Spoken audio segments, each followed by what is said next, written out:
এবার যেন ব্যর্থ না হয়, এটাই হলো বিষয়। কারণ ব্যর্থ করার জন্য বহু লোক দাঁড়াই আছে, বহু লোক তা তোমরা জানো, তোমাদেরকে ব্যর্থ করে দেওয়ার জন্য বলে যা আছে কপালে।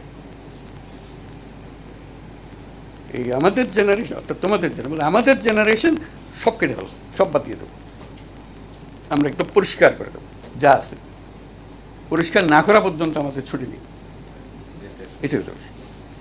এই কথাটা বলার জন্য আমাকে তোমাদের উপদেশ দেওয়ার কিছু নাই, শুধু মনে করে দেওয়া যে শক্তিটা আছে তোমাদের কাছে। আমি দেখে আসতেছি, রংপুরেও আসতেছি, সব জায়গায় যেতেছি, একই কথা। সে যত অজপাড়াগা বলে তো বাংলাদেশ আর জায়গা নাই, আগে যে অচপাড়াগা বলা দরকার নাই। এই যন্ত্র যখন এসে গেছে, তুমি বিশ্বের দরবারে চলে গেছো। এখানে বসে যা করতেছো, ওইখান থেকে সে সময়ের সঙ্গে কথা বলতেছে, আয়োজন করতেছে, কি করবে, কি স্বপ্ন, কিভাবে করবে।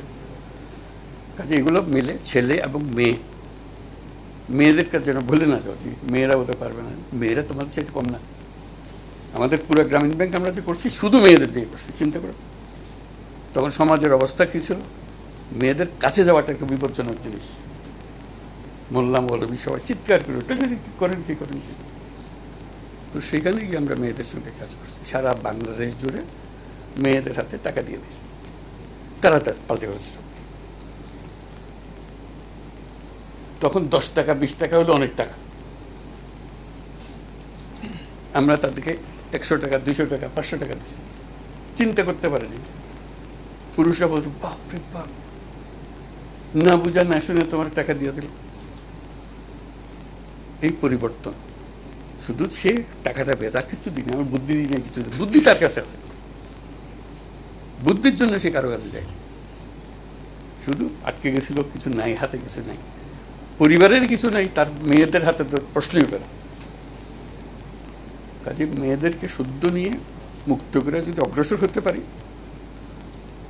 তাহলে এটা এমনিতেই দৃষ্টান্ত হয়ে আছে বাংলাদেশ। বহু জিনিসের ব্যাপারে বাংলাদেশ গ্রামীণ ব্যাংকের জন্য বিখ্যাত হয়ে আছে সারা দুনিয়া।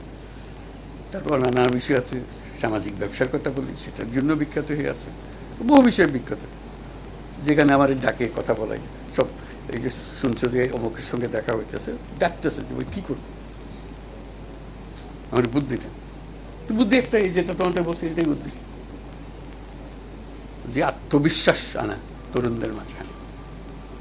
লেখাপড়া কাজে লাগে নিশ্চয়ই, কিন্তু লেখাপড়া না হলে যে একবারে সব কিছু উল্টে যাবে, বিদ্যা বুদ্ধি বন্ধ হয়ে যাবে, তাও না। এই মেয়েরা যাদের কথা বলছে, একটা নিজের নামও লিখতে পারে না, ওই রকম দিয়ে কাজ। তো কাজে এই হলো আমাদের আশা আকাঙ্ক্ষা। তোমাদেরকে আজকে বাবা দিতে আসলাম, যেটুকু করছো, কিন্তু পথ এখনো বাকি আছে, এটা পরিষ্কার করতে হবে, এটার থেকে ছাড় দিও। এটা আমরা গন্তব্যটা কিছু মুক্ত হয়ে যাওয়া, আমাদের কেউ টেনে রাখতে পারবে না।